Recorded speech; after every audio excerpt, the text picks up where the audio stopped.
Every doctor in the room had given up. The monitors were flatlining, the parents were crying, and then a poor cleaner walked in. Nobody could believe what happened next. It was impossible, and yet, it happened. The family had spent millions. Specialists from all over the country had tried everything. But nothing worked. The baby's condition was critical. Every second that ticked by felt like an eternity, and hope was fading fast. And then, something the doctors never expected happened. But the hospital held its breath. The cleaner had no medical training. No fancy equipment. Just determination. She leaned over the crib, whispered words no one could hear, and then, with one small move, the impossible began to happen. But would it be enough to save the baby? Or was it already too late? What happened next would shock the entire hospital, and the world would never forget this day. Stay with us because you won't believe what happened in the next moments. Before we continue, I want to say a huge thank you to everyone watching from United States, London, maybe Canada, Jamaica, South Africa, Barbados, or anywhere. We want to know. If you enjoy shocking real-life stories like this, hit the like button, comment, subscribe, and share this video with friends. You won't believe what happens next. The fluorescent lights in the private maternity wing buzzed like angry wasps. It was 3:17 in the morning, and something terrible was happening in room 407. 12 doctors stood around the bed. Their white coats looked gray under the harsh lights. Their faces were empty. Hollow. Like someone had erased all the hope from their eyes. The machines beeped. Slow. Then slower. Then wrong. Inside the mother's belly, a tiny heart was giving up. Dr. Matthews stared at the monitor. The green line that showed the baby's heartbeat was doing something it should never do. It jumped. It fell. It stuttered like a car running out of gas. 70 beats per minute, a nurse whispered. Nobody responded. 65. Still nothing. The mother's name was Sarah. She was 32 years old. Her husband, Richard, was the 5th richest man in the country. He owned half the buildings downtown. He had 700 employees. He could buy anything in the world. Except this. Sarah's lips were gray. Sweat covered her face like rain on a window. Her hand gripped the bedsheet so tight her knuckles looked like small white stones. Please, she whispered. Her voice was so soft it almost disappeared into the beeping. Please don't stop trying. Dr. Matthews looked at Dr. Chen. Dr. Chen looked at Dr. Roberts. Dr. Roberts looked at the floor. They had tried everything. 4 different emergency procedures. 3 experimental drugs flown in from Switzerland. Technology so new it didn't even have a name yet. Nothing worked. The baby's heart rate dropped again. 58 beats per minute. In a normal baby, it should be between 120 and 160. This baby was dying. Dr. Matthews pulled off his surgical gloves. The sound they made, that snap against his wrists, was the loudest thing in the room. One by one the other doctors did the same. Snap, snap, snap. 12 pairs of gloves removed. 12 professionals admitting defeat. We've done everything medicine allows, Dr. Matthews said. His voice cracked on the last word. Richard stood in the corner like a statue. His expensive suit was wrinkled. His tie hung loose around his neck. His eyes were red, but no tears came out. He looked like a man watching his whole world catch fire. There has to be something, he said. But even he didn't believe it anymore. Dr. Matthews shook his head. I'm sorry. I'm so sorry. The machines kept beeping. Getting slower. Like a clock running down. Sarah tried to lift her head. My baby, she whispered. Someone save my baby. But the doctors were already walking toward the door. One by one they left. The nurses followed. Soon only Sarah and Richard remained. And the dying beeps of a heart that was giving up. In the corner of the room, by the supply cabinet, a woman in a gray uniform held a mop. Nobody noticed her. Nobody ever did. Her name was Maria. She was 47 years old. She cleaned floors in this hospital for $4 an hour. She had been in this room for 14 hours straight, mopping blood, replacing towels, emptying trash bins that smelled like fear.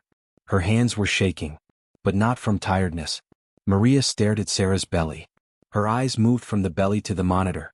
From the monitor to the 4-drip. From the 4-drip back to the belly. She saw something. Something the 12 doctors had missed. Her lips moved, whispering words in a language nobody here would understand. Her fingers gripped the mop handle so tight it should have snapped. She took one step toward the bed. Then stopped. Security guard Jones appeared in the doorway. Big. Arms crossed. Watching everything. Maria stepped back. Pressed herself against the wall. Invisible again. On the monitor, the baby's heartbeat dropped to 52. Sarah's eyes closed. Richard fell to his knees. Anne Maria stood frozen, trapped between what she knew and what she was allowed to do. The fluorescent lights buzzed. The machines beeped. And in the silence between those sounds, someone's future was slipping away. Maria had been invisible her whole life.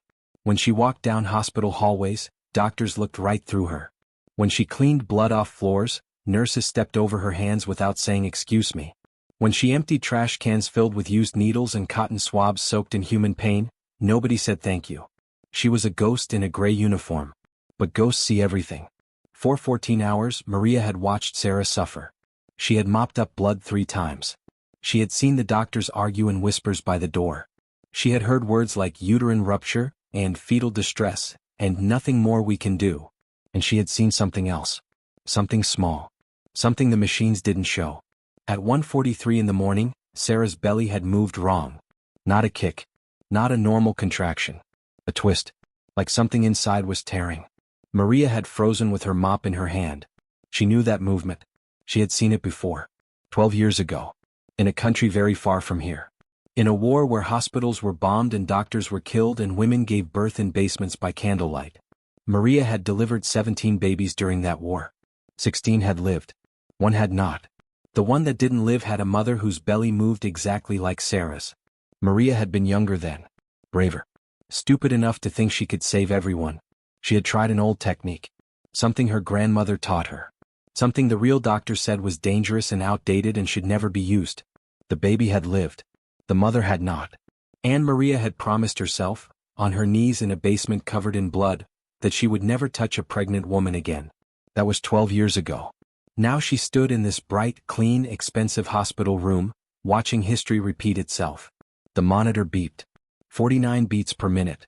Sarah's breathing was shallow. Fast. Wrong. Richard sobbed into his hands. Anne Maria's fingers ached with the memory of what she used to know how to do. She looked at the door. Security guard Jones was still there. Arms crossed. Watching. If she tried anything she would be arrested. Deported. Sent back to a country where nothing waited for her except graves. She had worked so hard to disappear. To be nothing. To owe nothing to anyone. It was safer that way. The monitor beeped again. Slower. Maria closed her eyes. In her mind she saw the basement. Saw the candles. Saw the young mother's face going pale. Saw the blood spreading across the concrete floor. Saw the baby crying in her arms. Saw the mother's eyes go empty. Please. Maria's eyes snapped open. Sarah was looking at her. Not at Richard. Not at the door where the doctors had left. At her. At the invisible woman with the mop. Please, Sarah whispered again. Her voice was so quiet it almost wasn't there. Don't let them leave. But they already had. The room was empty except for the 3 of them. Sarah on the bed dying. Richard on the floor broken. Anne Maria against the wall holding a mop like a shield. The monitor beeped. 46 beats per minute. Maria's hands started shaking harder. She knew what was happening inside Sarah's body. She knew the baby was twisted wrong. She knew there was pressure in the wrong place. She knew that in maybe 10 minutes both of them would be dead. She also knew she could do something about it. Something forbidden. Something that might save one life. Or take both. Maria looked at the mop in her hands. $4 an hour. That's what this mop was worth. That's what she was worth. She looked at Sarah. A woman who probably spent $4 on a single cup of coffee. She looked at Richard. A man who made $4 every second. And she looked at the monitor. At the green line that was barely moving anymore. 43 beats per minute. Maria dropped the mop. It clattered against the tile floor. The sound was like a gunshot in the quiet room. Richard's head jerked up. What are you? But Maria wasn't looking at him. She was walking toward the bed. Her legs moved like they belonged to someone else. Like the ghost she had been for so long was finally becoming solid. Security guard Jones stepped into the room. Hey, you need to. Maria reached the bed. She looked down at Sarah's belly. Saw the wrong shape under the hospital gown. Saw the slight discoloration the doctors had missed because they were looking at machines instead of bodies. Sarah's eyes met hers. 2 women. 1 rich. 1 poor. 1 dying. 1 about to make a choice that would destroy everything. I can try, Maria whispered. But I don't know if... Try, Sarah breathed. Please. Try. The monitor beeped. 40 beats per minute. Security guard Jones was walking toward them now. Ma'am, you need to step away from the patient. Maria's hand hovered over Sarah's belly. 12 years of hiding. 12 years of being invisible. 12 years of promising herself she would never do this again. All of it was about to end. She pressed her hand against Sarah's stomach and felt exactly what she knew she would feel. "No," she whispered. "What?" Richard scrambled to his feet. "What is it?" Maria didn't answer. She was already moving. Fast. Faster than a 47-year-old cleaning woman should move. She grabbed the four-stand. Rolled it closer. She hit the call button on the bed. Once. Twice. 3 times. Security guard Jones grabbed her shoulder. "I said step away. The baby is breech and there's internal bleeding," Maria shouted. Not in her quiet cleaning woman voice. In her voice from 12 years ago. Her voice from the basement. Her voice that had once commanded a room full of terrified people. "If someone doesn't do emergency repositioning in the next 4 minutes, they both die." Richard stared at her. "What are you talking about?" The monitor beeped. 37 beats per minute. Maria looked at Sarah. At the gray lips. At the sweat. At the belly that was the wrong shape. She had 2 choices. Walk away. Stay invisible. Stay safe. Or do what she knew how to do. One choice meant she kept her life. The other meant she might save one. Maria reached for the door. Security guard Jones relaxed. Richard slumped. And then Maria locked it. The click of the lock was the loudest sound in the world. "What are you doing?" Jones lunged for her. But Maria was already at the bed. Already pushing Richard aside. Already pulling back the hospital gown. "Stop her!" Richard screamed. "Someone stop her!" Maria put both hands on Sarah's belly. She felt for the position. Found it. Felt the tear in the uterine wall. Felt the baby's head where it shouldn't be. The monitor screamed. 33 beats per minute. Jones grabbed Maria's arm. She shoved him off with a strength that came from somewhere deep. Somewhere she thought had died 12 years ago. "If you stop me," she said, "they both die in 3 minutes." Jones froze. Richard froze. Even Sarah, barely conscious, seemed to hold her breath. Maria closed her eyes. And began the maneuver she had sworn never to use again. Her hands moved in ways that looked wrong. Pressing. Shifting. Manipulating. Sarah screamed. The machines went crazy. Alarms erupted. Lights flashed. Somewhere down the hall, people started running. Maria didn't stop. She pushed harder. Found the position. Started the rotation. "You're killing her." Richard grabbed Maria's shoulder. Maria's eyes opened. They were full of something terrible. "She's already dying," Maria said. And pushed one more time. Sarah's scream cut off. The room went silent except for alarms. The monitor showed 28 beats per minute. 27. 26. Fists pounded on the locked door. Voices shouted. Keys rattled. 24 beats per minute. Maria held her position. Sweat dripped down her face. She was back in the basement. Back in the war. Back in the moment where she had to choose between 2 lives and could only save one. 22 beats per minute. "Please," she whispered to God or fate or anyone listening. "Please not again." The door burst open. Doctors flooded in. Someone yanked Maria backward. She fell to the floor. Through the forest of legs and chaos she saw the monitor. 21 beats per minute. 20. 19. Then 22. 26. 31. The baby's heart rate was climbing. "Oh my God," someone said. The number kept rising. 40. 50. 60. Dr. Matthews pushed to the front. Stared at the monitor. Stared at Sarah. "Get a surgical team," he barked. "Now." People ran. Equipment rolled in. Anne Maria, still on the floor where she'd been thrown, watched as the room transformed into controlled chaos. The baby's heart rate hit 70. 80. 90. Sarah's eyes fluttered open. Richard fell against the wall, sobbing. For one perfect moment it looked like a miracle. Dr. Matthews looked down at Maria on the floor. "What did you do?" he asked. Maria opened her mouth to answer. And then Sarah stopped breathing. The world moved in slow motion. Sarah's chest stopped rising. Her lips turned blue. Her hand, which had been gripping the bedsheet, went limp. The monitor that tracked her heartbeat let out a long, high scream. "She's coding," Dr. Matthews yelled. Everything became noise and movement. Nurses swarmed the bed. Someone ripped open Sarah's gown. Someone else slammed a crash cart against the wall.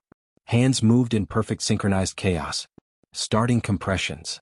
A doctor Maria didn't recognize climbed onto the bed. Placed his hands on Sarah's chest. Started pushing down. Art. The kind of hard that breaks ribs. 1, 2, 3, 4. Charge to 200. Dr. Matthews grabbed the defibrillator paddles. Clear. Sarah's body jumped off the bed like she'd been struck by lightning. The monitor kept screaming. Again. Charge to 300. Clear. Another jump. Another scream. Maria tried to stand up. Security guard Jones pushed her back down. Stay there, he growled. She watched from the floor. Watched the doctors fight for Sarah's life. Watched Richard pressed against the wall, his hands over his mouth, his eyes wide with horror. We're losing her, someone shouted. No, we're not. Dr. Matthews yelled back. AP. Give me AP. A syringe appeared. A nurse jabbed it into Sarah's foreline. The compressions continued. 1, 2, 3, 4. 30 seconds passed. A minute. Come on, Dr. Matthews whispered. Come on, Sarah. Come on. The monitor's scream changed pitch.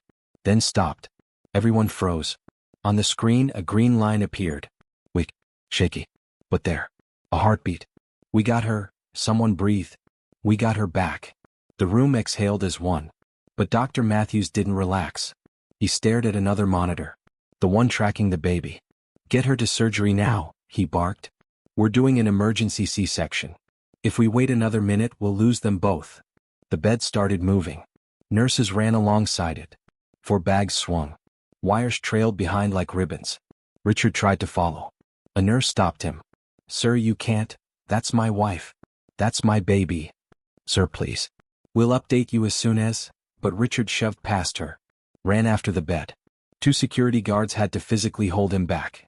His screams echoed down the hallway. Sarah. Sarah, I love you. Do you hear me? I love you. Then they were gone. The room was suddenly empty. Just Maria on the floor. Jones standing over her. And the smell of fear and antiseptic and something else. Something metallic. Blood. Maria looked down at her hands. They were covered in it. Sarah's blood. Smeared across her palms. Under her fingernails. On her gray uniform sleeves. She had seen this before. 12 years ago. In the basement. Her hands had looked exactly like this when the young mother died. Get up. Jones pulled Maria to her feet. Not gently. You're going to wait right here, he said. The police are coming. Police? Maria's voice sounded far away. Like it belonged to someone else. You assaulted a patient. You could have killed her. Jones pushed Maria into a chair. Stood in front of the door. Whatever happens in that operating room, you're going to jail. Down the hall, in operating room 3, 12 doctors worked like they were defusing a bomb. Sarah lay unconscious on the table. Her belly was swollen. Discolored. Wrong. Dr. Matthews made the first cut. Blood welled up immediately. Too much blood. Suction, he called. A nurse obeyed. But the blood kept coming. There's a uterine tear, Dr. Chin said. Her voice was tight. A bad one. Dr. Matthews saw it. A rip in the uterine wall. Maybe 3 inches long. Bleeding heavily. When did this happen? Dr. Roberts asked. Nobody answered. But they all knew. This tear had been there for hours. Growing slowly. Hidden. Killing Sarah from the inside while they all stared at monitors and tried procedures that did nothing. The cleaning woman had been right. Dr. Matthews cut deeper. Faster. His hands found the baby. Carefully he lifted. A boy. Tiny. Blow. Not breathing. He passed the baby to a waiting team. They swarmed around the infant. Cleared his airway. Rubbed his chest. Put a tiny oxygen mask over his tiny face. For 5 seconds nothing happened. Then a cry. Small. Weak. But there. The baby was alive. We got him, a nurse shouted. But Dr. Matthews didn't celebrate. He was staring at Sarah's uterus. At the tear. At the blood that wouldn't stop coming. I need to repair this, he said. Now. His hands moved fast. Thread. Needle. Stitch after stitch after stitch. In the waiting room, Richard sat with his head in his hands. His brother was there. His business partner. His lawyer. All of them silent. A nurse appeared in the doorway. Richard jumped to his feet. Is she? The nurse's face was soft. Gentle. The kind of gentle people use when they're about to break your heart. Mr. Harrison, she said. Your son is alive. Richard's knees buckled. His brother caught him. He's breathing on his own, the nurse continued. He's small but he's strong. The doctors think he's going to be fine. Richard started crying. Deep, gasping sobs. Joy and relief and gratitude all mixed together. "Thank God," he whispered. "Thank God. Thank God." "Mr. Harrison," the nurse started. But Richard wasn't listening. He was hugging his brother, shaking his lawyer's hand, laughing through his tears. "I have a son," he said. "I have a son." "Mr. Harrison," the nurse tried again. This time Richard heard the tone. He stopped laughing, looked at her face, and knew. "No," he whispered. The nurse's eyes filled with tears. "The doctors did everything they could," she said. "But the internal damage was too severe. Mrs. Harrison lost too much blood. They couldn't?" "No." Richard shook his head. "No, no, no. I'm so sorry." "You're lying." Richard screamed. "You're lying. Sarah's fine. She has to be fine." 2 hours later, Maria was still in the chair. The blood on her hands had dried. It looked like rust now, like old paint. The door opened. Dr. Matthews walked in. He looked like he'd aged 10 years in 2 hours. His shoulders slumped. His eyes were red. He stared at Maria for a long time. "The baby's alive because of you," he finally said. Maria said nothing. "You saw something we missed. You did something we couldn't do." He paused. "The uterine rupture. How did you know?" "I've seen it before," Maria said quietly. "Where?" Maria looked at her hands. "At the dried blood." "Somewhere else," she said. "A long time ago." The door opened again. 2 police officers walked in. "Maria Santos," one of them said. Maria stood up. "You're under arrest for assault and practicing medicine without a license." The officer pulled out handcuffs. Dr. Matthews stood. "Wait. This woman saved a life tonight. She also violated about 15 hospital protocols and possibly contributed to a patient's death," the officer said. "We have our orders." The handcuffs clicked around Maria's wrists. Cold metal. Heavy. She'd felt handcuffs before. In the country she came from. When they arrested her after the young mother died. Before she ran away. "You have the right to remain silent," the officer began. But Maria wasn't listening. She was looking past them. Through the doorway. Down the hall. Where Richard stood holding his newborn son. The baby was wrapped in a blue blanket. So small. So alive. Richard's face was destroyed. Tears streaming. Eyes empty. He looked at his son like he was the most beautiful and most terrible thing in the world. Then Richard looked up. Saw Maria. Saw the woman who saved his son. Saw the woman who might have killed his wife. Their eyes met across the hallway. And the gratitude that had been there for half a second turned into something else. Something dark. Something that looked like hate. Richard's mouth moved. Maria couldn't hear what he said. But she could read his lips. "You did this." The officers led Maria away. Down the hall. Past the operating rooms. Past the waiting area where Richard's family whispered and cried. As they pushed through the exit doors, Maria heard it. The sound she would hear in her nightmares for the rest of her life. A baby crying. Alive. Because of her. The doors closed. And Maria disappeared into the night. The police station smelled like coffee and sweat and hopelessness. Maria sat in a small gray room with no windows. Her hands were still cuffed. Still covered in dried blood that no one had let her wash off. A detective sat across from her. His name was Miller. He had a kind face but his eyes were tired. "Tell me what happened," he said. Maria stared at the table. "Miss Santos, I need you to talk to me." "I tried to save a baby," Maria said quietly. "By assaulting the mother?" "By doing what the doctors couldn't do." Detective Miller leaned back. "The doctors say you performed an unauthorized medical procedure. They say you had no training. No license. No right to touch that woman.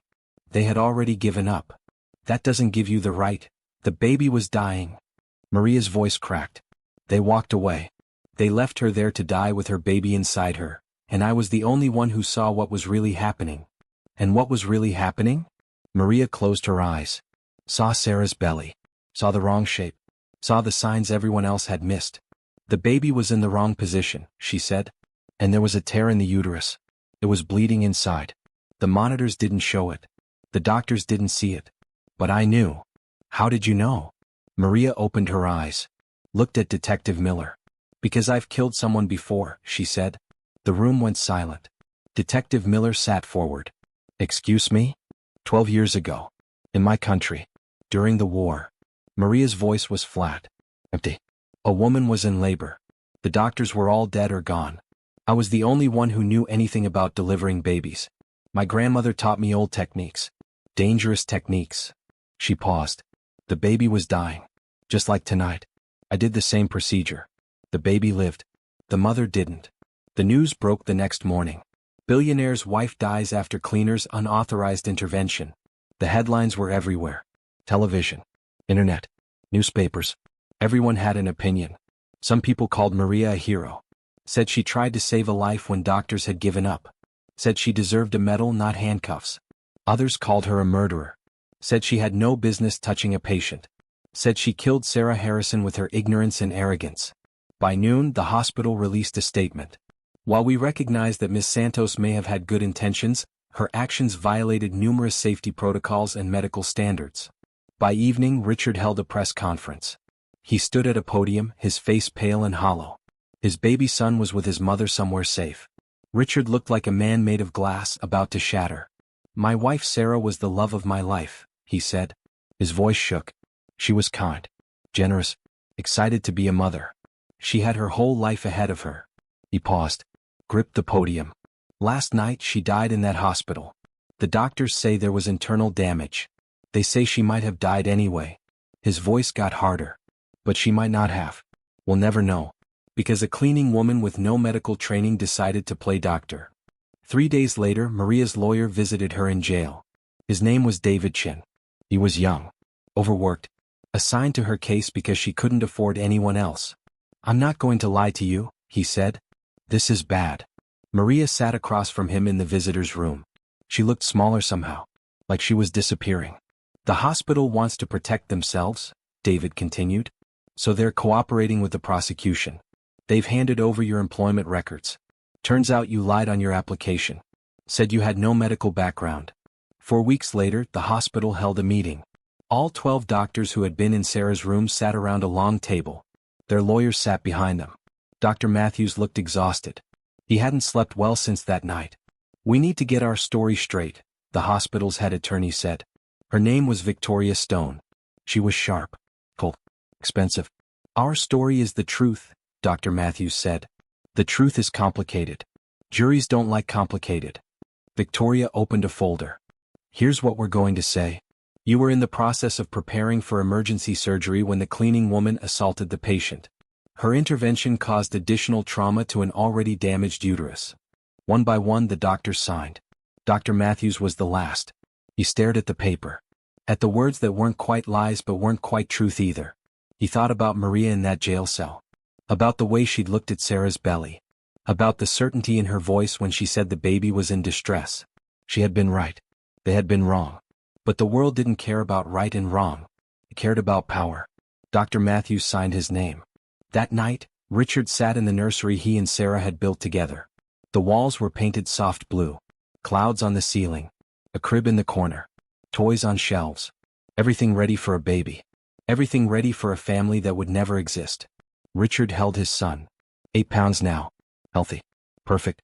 The baby looked up at him with dark eyes. Sarah's eyes. She would have loved you so much, Richard whispered. She waited so long for you. Wanted you so badly. The baby made a small sound. Richard's tears fell on the baby's blanket. The trial began on a cold Monday morning in October. The courthouse was packed. Reporters everywhere. Cameras outside. People holding signs. Some signs said, "Hero not criminal." Others said, "Justice for Sarah." Maria walked into the courtroom in handcuffs. She wore a donated dress that didn't fit right. Her hair was gray now. She looked older than 47. Looked like someone who had given up. The jury watched her sit down. 12 faces. Blank. Judging. Richard sat in the front row. His mother held his hand. The baby was at home with a nurse. He stared at Maria's back. She never turned around. The judge entered. Everyone stood. The people versus Maria Santos, the judge said. Charges of assault, practicing medicine without a license, and reckless endangerment resulting in death. Maria's lawyer, David Chin, looked nervous. Across from him sat the prosecutor. Her name was Amanda Walsh. She was 45. Had never lost a case. Wore expensive suits and smiled like a shark. Opening statements, the judge said. Amanda stood. Walked to the jury. Smiled. Ladies and gentlemen, this is a simple case, she began. On the night of June 14th, Sarah Harrison was in labor at St. Catherine's Hospital. She was attended by 12 of the finest doctors in the country. Doctors who trained for decades. Doctors who swore an oath to do no harm. She paused. And then Maria Santos, a woman with no medical training, no license, no authority whatsoever, decided she knew better. Amanda pulled out a photo. Sarah's face. Smiling. Alive. She showed it to the jury. David Chin stood up. His hands shook slightly. Members of the jury, he said. Maria Santos is not a doctor. She doesn't claim to be. But on the night of June 14th, when 12 doctors walked away from a dying woman, Maria Santos did something remarkable. She tried. He walked toward the jury box. You're going to hear testimony that Mrs. Harrison had a uterine rupture. A tear in her uterus that was bleeding internally. The doctors missed it. The machines missed it. But Maria saw it. Because she'd seen it before. Dr. Matthews took the stand. He looked uncomfortable in his suit. Kept pulling at his collar. Amanda smiled at him. Dr. Matthews, can you describe what happened on the night of June 14th? We had been treating Mrs. Harrison for approximately 6 hours, Dr. Matthews said.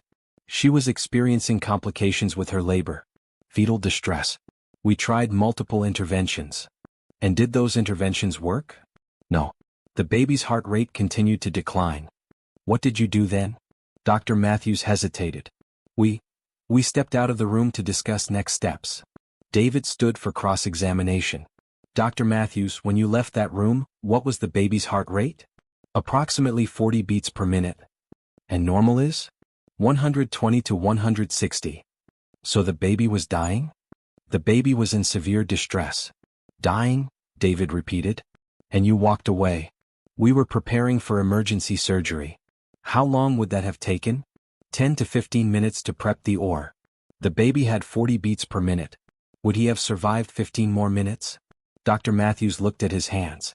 I don't know. The trial continued for 2 weeks. Expert witnesses testified. Medical charts were analyzed. Videos from the hospital security cameras were shown. One video showed Maria locking the door. It looked damning. Another showed the doctors walking away from Sarah's room. It looked worse. The jury watched everything with blank faces. On day 8, Richard took the stand. Amanda questioned him gently. Mr. Harrison, can you tell us about your wife? Richard's voice shook. Sarah was everything to me. We met in college. Married young. Tried for years to have a baby. Mr. Harrison, is it possible Maria saved your son's life? Richard's face twisted. Is it possible? I don't know. Richard shouted. I don't know anything anymore. My wife is dead. My son has no mother. And everyone keeps asking me if I should be grateful or angry, and I don't know. He broke down crying. The judge called a recess. On day 12, Maria took the stand. The courtroom was silent. Amanda approached her like a predator. Miss Santos, you're not a doctor, correct? No. You have no medical license? No. No formal training? Just what my grandmother taught me. In another country. During a war. Yes. And during that war, you performed a similar procedure on another woman? Maria's voice dropped. Yes. What happened to that woman? She died. The jury shifted. The closing arguments came on day 14. Amanda went first. Ladies and gentlemen, Sarah Harrison went into that hospital alive. Maria Santos touched her without permission. Sarah Harrison left that hospital dead. David stood. He looked tired. Members of the jury? You're being asked to punish someone for trying. For caring. For being brave when everyone else was afraid. That's not justice. That's revenge. He sat down. The judge gave instructions to the jury. They filed out to deliberate. 18 hours later, the jury came back. Have you reached a verdict? The judge asked. We have, Your Honor. On the charge of assault, how do you find? The jury foreman stood. Guilty. Maria's eyes closed. On the charge of practicing medicine without a license? Guilty. David put his hand on Maria's arm. On the charge of reckless endangerment resulting in death? The foreman paused. Looked at Maria. Looked at Richard. Not guilty. The courtroom exploded. 2 weeks later, Maria stood before the judge again. Miss Santos, the judge said. You have been convicted of serious crimes. I sentence you to 3 years in prison. After which you will be deported to your country of origin. Maria nodded. 3 years. Then exile. The guards led her away. As she walked past Richard, their eyes met one last time. His were full of pain. Hers were empty. The courtroom doors closed behind her, and Maria Santos disappeared into the system. The prison van pulled away from the courthouse. Maria sat in the back, handcuffed, staring through the metal mesh at the city disappearing behind her. The streets blurred. The buildings blended together. Everything looked the same when you were being taken away. Inside the courthouse, Richard still sat in the front row. Everyone else had left. The reporters, the lawyers, the curious onlookers. But Richard remained, staring at the empty witness stand where Maria had sat just days ago. His mother touched his shoulder. "Richard, we should go." "The baby? I need a minute." "Richard, please, Mom. Just give me a minute." She left him there. Richard sat alone in the silent courtroom. 3 years in prison. Then deportation. The woman who saved his son would be erased. Sent away. Forgotten. He thought he would feel satisfied. Vindicated. Like justice had been served. Instead he felt hollow. His phone buzzed. A text from the nanny. "Baby is asking for you." "Well, crying for you." Same thing. Richard smiled despite everything. Stood up. Walked toward the exit. But something made him stop. He turned back. Looked at the empty courtroom one more time. And he saw it. On the floor near the defense table. A small photograph that must have fallen from Maria's folder. Richard walked over. Picked it up. It was old. Faded. Bent at the corners. The photo showed a young woman, Maria, maybe 20 years younger, holding a newborn baby. She was smiling. Radiant. The baby was wrapped in a ragged blanket, but both of them looked happy. Richard turned the photo over. On the back, written in careful handwriting, "My daughter. Born March 3rd, died March 5th. I tried to save her mother. I couldn't save them both. Forgive me, God." Richard's hands started shaking. At the prison, Maria was processed. They took her clothes. Gave her a uniform. Orange. Shapeless. They took her fingerprints. Her photograph. Her dignity. They put her in a cell with another woman. The woman was young. Covered in tattoos. She looked Maria up and down. "What are you in for?" the woman asked. "Trying to help," Maria said quietly. The woman laughed. "Yeah, that'll get you every time." Maria sat on the bottom bunk. The mattress was thin. The pillows smelled like bleach and desperation. Through the small window she could see a piece of sky. Gray. Distant. Free. A guard appeared. "Santos, you have a visitor." Maria frowned. "I don't have any visitors." "Well, someone's here for you. Let's go." They led her to the visitor's room. Maria sat down at a booth divided by thick glass. Picked up the phone on her side. On the other side of the glass, David Chin sat down. Her lawyer looked exhausted. But he smiled. "How are you holding up?" he asked through the phone. Maria shrugged. "I'm alive." Maria closed her eyes. "What's his name?" "Samuel. They're calling him Sam." "Samuel," Maria repeated. "That's a good name." That evening, Richard sat in the nursery holding Samuel.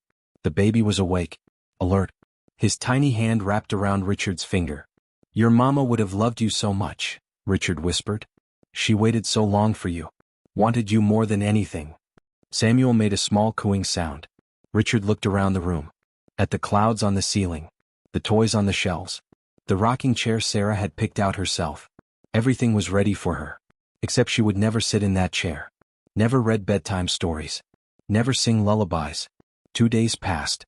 Maria sat in her cell, staring at the wall. She didn't eat. Barely slept. Just Saturday. A guard appeared. Santos, visitor. Reluctantly, Maria stood. Followed the guard to the visitor's room. She sat down at the booth. Picked up the phone. And froze. On the other side of the glass sat Richard. He looked terrible. Like he hadn't slept in days. His eyes were red. His hair messy. They stared at each other through the glass. Finally, Richard picked up his phone. "I found your photograph," he said. "Did you kill her?" "I don't know. Maybe touching her made the bleeding worse. Maybe it made no difference. The doctors can't say. I can't say. God himself probably can't say. But you tried." "Yes." "Why?" Maria was quiet for a long moment. "Because 12 years ago I lost my daughter while trying to save her mother. I failed both of them. And I've carried that every single day since." She looked directly at Richard. "When I saw your wife, I saw that young mother. I saw my daughter. I saw a chance to do it differently." "Did you?" "Your son is alive." Richard pressed his hand against the glass. Maria pressed hers against the other side. Two hands, separated by inches and miles and everything that had happened. "Thank you," Richard whispered. "For saving him." "Forgive me," Maria whispered back. "For not saving her." They sat like that for another moment. Then Maria hung up the phone. Walked away. Richard watched her go. Watched her disappear through the door. Watched her vanish into the prison like a ghost. He sat there alone for a long time. Then he drove home to his son. 3 weeks later, Maria stood in the prison yard during recreation time. The sky was gray. Cold wind cut through the fence. Other inmates milled around, talking, smoking, passing time. Maria stood alone near the fence, looking out at the city in the distance. She would be here for 3 years. Then deported. Sent back to a country that had tried to arrest her once already. She would probably die there. Alone. Forgotten. But somewhere out in that city, a baby was growing. Learning to smile. Learning to laugh. Learning to live. A baby who would never know her name. Maria closed her eyes and felt the wind on her face. In her mind, she saw her daughter. 2 days old. Perfect. Gone. She saw the young mother in the basement. The blood. The crying baby in her arms. She saw Sarah. Dying. Desperate. Whispering please. She saw Samuel. Alive. Breathing. Screaming his first scream. And she realized something. She had spent 12 years trying to disappear. Trying to erase herself. Trying to undo the past by becoming invisible. But some things can't be undone. Some choices can't be taken back. Some prices can't be avoided.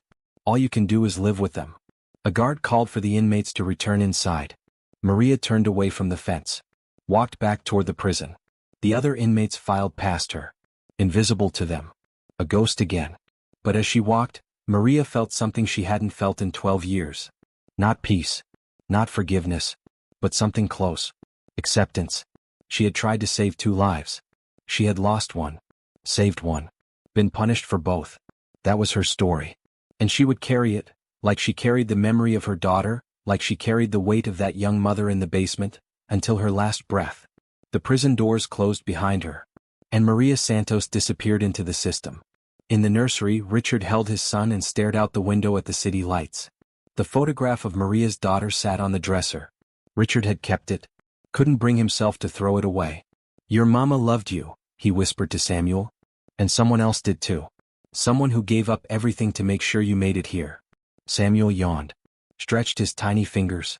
"I won't tell you about her," Richard continued. "I promised I wouldn't. But I'll never forget. And maybe when you're older, when you're strong enough to understand, I'll tell you the truth." He paused. "That sometimes the people who save us are the ones who pay the highest price. And sometimes the line between hero and criminal is so thin you can't see it at all." Richard kissed his son's forehead.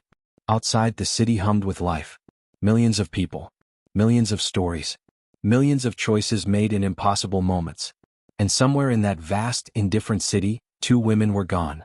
One buried. One imprisoned. Both sacrificed for the tiny, breathing miracle Richard held in his arms. He looked at the clouds painted on the ceiling. At the toys Sarah had picked out. At the life she had wanted so desperately to live. "I'll take care of him," Richard whispered to her ghost. "I promise. I'll make sure he knows how much you loved him. How hard you fought. How much you wanted to meet him." The room was silent except for Samuel's soft breathing. Richard closed his eyes. And in the darkness, he sent a silent prayer to 2 women. One who had given birth to his son. And one who had given everything to make sure that birth meant something. Richard opened his eyes. Samuel was looking at him. Dark eyes. Sarah's eyes. Full of trust and innocence and a future he would never fully understand. "Let's go to sleep, buddy," Richard whispered. He put Samuel in the crib. Covered him with the blanket Sarah had chosen. Turned on the night light that cast soft stars across the ceiling. And as Richard walked out of the nursery, he took one last look back. At the miracle. At the cost. At the impossibly complicated, heartbreaking, sacred gift he had been given. He turned off the light. And closed the door. Leaving Samuel to sleep peacefully. Unaware of the blood spilled to bring him here. Unaware of the woman in prison who would never hold him. Unaware of the mother in the ground who would never see him grow. Just sleeping. Just breathing. Just alive. I hope you enjoyed watching it as much as I enjoyed creating it. Like, share, subscribe and comment on the lessons learned. Let me know where you're watching from in the comments below. See you in the next video.